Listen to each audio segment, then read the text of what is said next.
Question है NEET 2017 का question है। इस क्वेश्चन में क्या बोला है, 2 astronaut are floating in a gravitational free space after having lost contact with the spaceship the two will.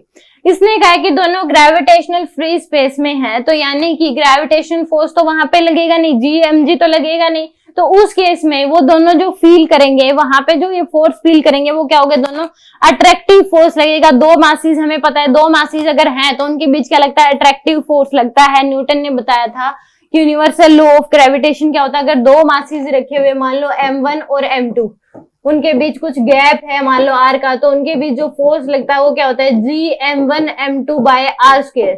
तो ये फोर्स जो लगता है वो क्या लगता है, अट्रैक्टिव फोर्स लगता है। तो वहां पे जी तो है नहीं, इसने कहा ग्रेविटेशनल फ्री स्पेस में है, तो वो दोनों जो हैं वो कहेंगे एक दूसरे की तरफ अट्रैक्ट करेंगे, यानी कि मूविंग टुवर्ड्स ईच अदर। तो ए ऑप्शन क्या है इस केस में, करेक्ट है। इसने बोला move away from each other, नहीं दोनों एक दूसरे को अट्रैक्ट करेंगे, तो यानी कि a option will become stationary, नहीं keep floating at the same distance between them, नहीं। तो इस केस में ए ऑप्शन क्या होगा, करेक्ट होगा, दोनों एक दूसरे की तरफ आएंगे। न्यूटन लॉ ऑफ ग्रेविटेशन के अकॉर्डिंग दो मासेस हैं तो उनके बीच जो ग्रेविटेशन फ्री स्पेस है, तो उस केस में वो क्या आएंगे, दोनों अट्रैक्ट करेंगे एक दूसरे को, तो दोनों नजदीक आएंगे, मूव टुवर्ड्स ईच अदर।